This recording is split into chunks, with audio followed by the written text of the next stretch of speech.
Assalamualaikum warahmatullahi wabarakatuh.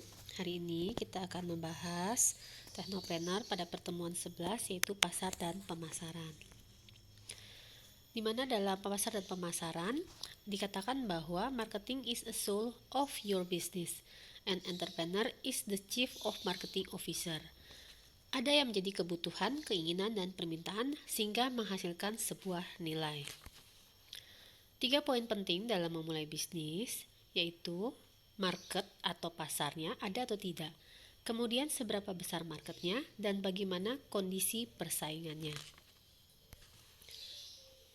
Konsep dalam pemasaran kita lihat dalam diagram di sini, yaitu ada skema konsep pemasaran, di mana ada pesaing pengganti atau substitusi, kemudian ada perusahaan, dan juga dimungkinkan adanya pesaing baru yang akan masuk.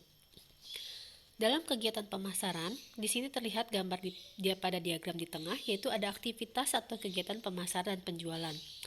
Informasi akan diterima untuk dalam kegiatan konsep pemasarannya, baik dari pesaing pengganti, perusahaan maupun pesaing baru. Kemudian akan dikumpulkan oleh si pembeli. Nah, disinilah dikatakan sebagai pasar. Komunikasi yang dibangun dari tim pemasaran kepada pasar atau pembeli, ada akses antara tim pemasar kepada pembeli maupun dari pembeli kepada si pemasarnya. Skema inti dari pemasaran, tadi dikatakan bahwa ada yang namanya kebutuhan, keinginan, permintaan. Nah, dalam hal ini penjelasan lebih detail tentunya ada di materi perkuliahan manajemen pemasaran. Namun sedikit saya sampaikan bahwa perbedaan kebutuhan, keinginan, permintaan, yaitu di mana apa yang menjadi dasar suatu keinginan didasari pada adanya kebutuhan. Kemudian maka muncullah permintaan di mana seseorang bermaksud untuk melakukan konsep pembelian. Kemudian masuk pada produk atau yang dibuat atau diciptakan. Pembeli akan melihat produk-produk yang diinginkan dan dibutuhkan. Kemudian melakukan analisa nilai, biaya, dan kepuasan yang kira-kira akan didapat oleh si pembeli. Terjadilah pertukaran, transaksi, dan hubungan yang erat. Disinilah konsep pemasaran sudah mulai terlihat. Kemudian ada target pemenuhan kebutuhan pasar dan kepuasan dari pelanggannya. Ini adalah inti dari apa yang dilakukan oleh tim pemasar. Kemudian ada kegiatan pemasaran dan aktivitas pemasaran, hingga pada akhirnya yaitu tujuan terpenuhi, kepuasan, kesetiaan, dan mempertahankan konsumen. Ini adalah konsep pemasaran secara keseluruhan. Perkembangan pandangan peranan pemasaran, ini ada 5 tahapan, di mana pemasaran sebagai fungsi yang sama, yaitu pada era dahulu, produksi, pemasaran, keuangan, dan SDM adalah sebuah konsep pemasaran yang sama. Jadi, tim pemasar akan melakukan konsep produksi, keuangan, pemasaran, dan SDM semuanya terpenuhi. Kemudian terjadi perubahan di mana konsep pemasaran sebagai fungsi yang lebih penting dibandingkan produksi, keuangan, dan SDM-nya. Pada tahap yang ketiga, pemasaran sebagai fungsi utama, tidak ada lagi pemilahan. Semuanya artinya tergabung dalam konsep pemasaran ini, di mana produksi, SDM, dan keuangan untuk mensupport kegiatan dari pemasarannya. Tahap yang keempat yaitu pelanggan sebagai fungsi pengendali. Perlu diketahui bahwa saat ini ada juga sudah berubah, di mana apa yang menjadi keinginan pelanggan itu tujuannya adalah agar terpenuhi, dan ini adalah menjadi konsep pemasaran untuk memenuhi semua kebutuhan, keinginan, dan permintaan dari para pelanggannya agar pelanggan tersebut puas. Karena itu di sini pelanggan sebagai fungsi pengendalinya. Pada yang kelima yaitu pelanggan sebagai fungsi pengendalian dan pemasaran sebagai fungsi yang terpadu. Bahwa tidak selamanya apa menjadi keinginan pelanggan dapat dipenuhi. Karena itu dia, baik dari tim pemasaran dan pelanggan akan saling berkomunikasi apa yang menjadi kebutuhan dari pelanggannya. Disinilah konsep pengendalian pemasaran sebagai fungsi terpadu dengan para pelanggannya. Elemen penting dalam pemasaran ada strategi, taktik, dan value. Di mana strategi penetapannya yaitu ada variabel segmentasi, targeting, dan positioning. Segmentasi adalah penetapan pangsa pasar. Siapa yang akan menjadi pelanggan Anda. Kemudian target, yaitu berapa banyak pasar yang akan Anda sasar. Kemudian positioning, bagaimana produk ini ditempatkan di benak dari konsumen tersebut. Kemudian ada taktik, dikombinasikan di mana sudah ada penentuan strategi tersebut, dikombinasikan dengan taktik baik itu selling, marketing mix, atau differentiation. Kemudian apa yang menjadi dukungan dari pemasaran? Tidak hanya sekedar strategi dan taktik, tetapi juga diperlukan adanya brand, service, dan proses. Perlu kalian ketahui, sudah banyak ya jualan kopi di Lampung dan di seluruh Indonesia.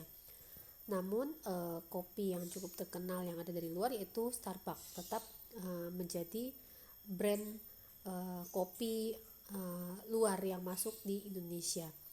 Nah, untuk produk-produk kayak di lokal Lampung, kita punya beberapa seperti yang dari Lampung ada Els Coffee, kemudian Kopi Kece. Nah, di sini diperlukan adanya brand. Banyak berbagai macam misalnya strategi maupun taktik yang dilakukan untuk bisa memasarkan produk-produk lokal itu bisa menjadi seperti Starbucks. Cara melakukan penelitian pasar bisa dilakukan dengan cara survei pada jumlah pembeli dan pesaing, bisa dilakukan dengan cara wawancara, kuesioner untuk mengetahui keinginan dan kebutuhan konsumen serta seberapa besar daya beli dan juga selera. Kemudian bagaimana menawarkan produk melalui iklan untuk melihat respon konsumen dengan cara inden atau PO, purchasing order. Segmentasi pasar konsumen menurut Philip Kotler dibagi dalam 4 variabel yaitu GDPB, ya, yang disebut GDPB: geografi, demografi, psikografi, dan behavior. Dimana ketika melihat menentukan segmentasi pasar, kita melihat lokasi geografinya, bagaimana kondisi bangsa, provinsi, kabupaten, kecamatan maupun iklim yang ada di daerah yang akan dijual. Tidak mungkin kita menjual pakaian berbulu misalnya, ya, pakaian dingin di wilayah Indonesia, karena itu dia tidak sesuai dengan kondisi geografinya. Kemudian dalam hal demografi dilihat pada umur, jenis kelamin, ukuran keluarga, daur hidup keluarga, pendapatan, pekerjaan, pendidikan, agama, ras, dan keagamaan. Demografi ini dia adalah unsur yang juga sangat penting, di mana dalam siklus hidup anak misalnya dari usia SMP, SMA, kuliah sampai bekerja itu akan memiliki pembelian yang berbeda, ya, akan membeli sesuatu yang berbeda. Tidak mungkin seseorang itu menyukai hal yang sama selamanya. Begitu juga dengan adanya pendapatan dan pekerjaan. Ketika Anda semua sudah bekerja, memiliki pendapatan, tentu memiliki kemampuan untuk membeli, dan membeli mungkin tidak lagi membeli seperti di warung nenda, tapi melainkan mungkin membeli kopinya di kafe dan lain sebagainya. Karena itu segmen pasar juga dilihat dari demografinya. Kemudian ada psikografi yang dikatakan minat ataupun kesukaan. Ini mencakup kelas sosial, gaya hidup, dan karakteristik kepribadian. Tentu saja minat dan kesukaan seseorang itu bisa berbeda-beda. Ada yang menyuka misalkan kuliner, ada yang menyukai makanan yang manis ataupun menyukai makanan yang gurih. Tidak mungkin Anda menawarkan suatu produk yang rasanya manis kepada seseorang yang lebih menyukai makanan gurih, ataupun kepada konsumen yang memiliki gaya hidup tidak terlalu suka dengan makan makanan yang manis-manis. Kemudian ada dikatakan juga behavior atau perilaku. Ini hampir sama dengan psikografi, ya, tetapi bisa dibedakan dari pengetahuan dan sikap, kegunaan serta tanggapan terhadap suatu produk. Bagaimana si konsumen itu merespon sikapnya terhadap suatu produk. Bisa dikatakan misalnya seseorang yang sangat mencintai Greenpeace misalnya, ya, tidak akan menggunakan produk-produk yang dari bahan-bahan kimia misalnya seperti itu, ya. Maka sikapnya adalah dia akan membeli bahan-bahan yang alami, ya, atau organik. Strategi bauran pemasaran atau marketing mix terdiri dari produk, harga, lokasi atau distribusi, dan juga promosi. Sebenarnya dikatakan bauran pemasaran sudah terjadi perkembangan dari 4 menjadi 7, di mana ada termasuk proses di dalamnya, kemudian ada physical environment-nya juga. Satu lagi ada people. Nah, itu masuk dalam bauran pemasaran. Kita akan membahas sedikit terkait dengan empat bauran pemasaran, yaitu price, product, dan promotion. Di sini bisa kalian baca lebih detail terkait dengan produk, kemudian terkait dengan strategi harganya, di mana ketika kita menjual sesuatu sebagai seorang pebisnis, kita harus menentukan dulu penetapan harganya. Bagaimana kita memodifikasi harga agar bisa mendapatkan keuntungan. Ini adalah beberapa metode penetapan harga. Ada cost plus pricing dengan markup, break-even pricing atau target pricing, dan perceived value pricing atau persepsi pembeli terhadap produk.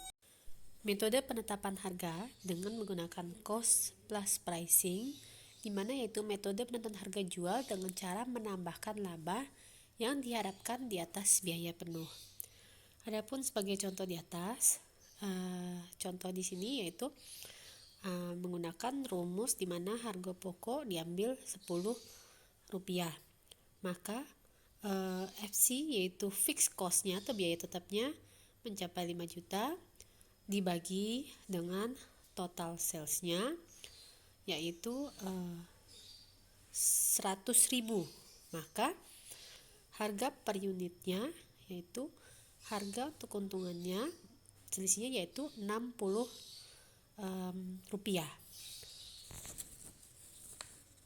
Metode cost plus pricing dengan markup dapat lihat juga dengan menambahkan dari pada harga pokok yang dibagi dengan laba yang diinginkan. Misalnya laba yang diinginkan adalah 20%, maka markupnya bisa mencapai 75 perak.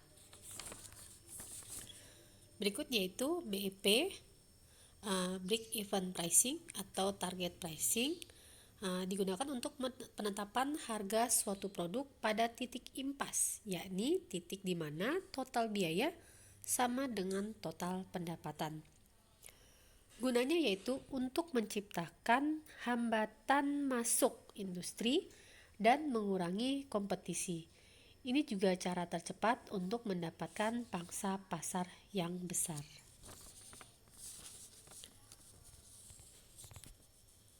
Satu lagi mungkin terkait dengan metode perceived value pricing, yaitu yang digunakan untuk penetapan harga jual berdasarkan pada harga jual rata-rata industri. Umumnya biasanya untuk memulai usaha kita melakukan pengecekan harga dari para pesaing. Namun bila kompetitor memiliki harga jual yang lebih murah atau lebih rendah daripada produk kita, maka perusahaan juga dapat menambahkan beberapa item untuk meningkatkan value atau nilai produk sehingga tujuannya adalah mencapai kepuasan dari pelanggan. Dikatakan adalah perceived value pricing ini yaitu persepsi nilai yang dimiliki oleh para konsumen Anda. Dengan Anda menaikkan value, tentu bisa berbeda persepsi yang diterima oleh si konsumen dari harga yang Anda tawarkan. Kemudian yang berikutnya itu dari bauran pemasaran, ada strategi tempat atau distribusi atau place, ya. Secara umum mempertimbangkan berbagai macam lokasi, baik jenis usaha yang dijalankan, dekat dengan konsumennya, kemudian manfaat apa yang dicapai dan lain sebagainya. Bila Anda ingin mulai usaha, misalnya membuka booth yang sederhana, misalnya booth makanan ringan ataupun kuliner, kira-kira lihat dulu dari segmentasi Anda mau mengambil segmen yang mana. Katakanlah segmentasinya adalah kaula muda, anak muda, mahasiswa, pelajar, maka mungkin lokasinya juga di tempat yang ramai anak muda, misalnya daerah kampus. Kemudian strategi promosi dikatakan untuk Tujuannya yaitu menginformasikan segala jenis produk yang ditawarkan oleh perusahaan sehingga menarik calon konsumennya.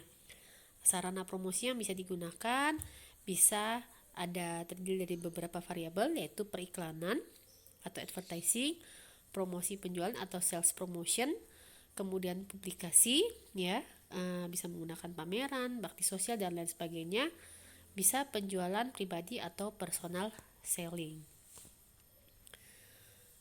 Saat ini eranya sudah mengarah kepada kegiatan online atau digital marketing.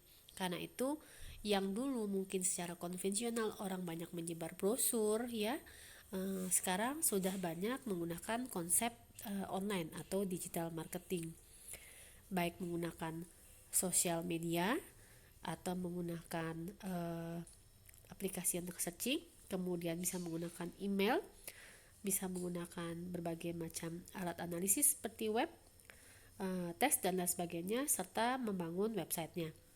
Beberapa UMKM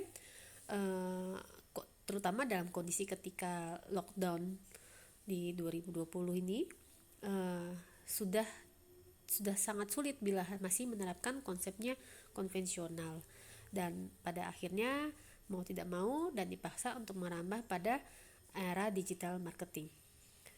Perlu dibangun websitenya sebagai toko online, bukan hanya sekedar menitipkan produknya di marketplace, ya, karena bila hanya sekedar di marketplace seperti Shopee, Tokopedia dan sebagainya, itu bukan toko Anda, bukan penjualnya, ya, bukan toko online Anda, itu hanya sebagai tempat untuk menitipkan produk Anda untuk dijual. Nah, karena itu perlu juga dibangun websitenya sebagai gambaran toko online dari perusahaan. Di sini ada berbagai macam strategi untuk internet marketing, ya. Ada link to social media post, blogger, SEO, provide exclusive advertising on social media dan lain sebagainya. Nah, untuk pertemuan hari ini, dimana sebenarnya ini masuk dalam pertemuan 11, ya, namun disampaikan di pertemuan 12, maka ini akan menjadi tugas individu buat Anda semua, mencari tahu dan memahami, kemudian kirimkan hasil jawaban Anda terkait dengan strategi untuk internet marketing yang ada di PPT ini dia. Baik, itu saja penjelasan untuk pertemuan 11. Atas perhatiannya saya ucapkan terima kasih. Wassalamualaikum warahmatullahi wabarakatuh. Sampai jumpa lagi di pertemuan berikutnya.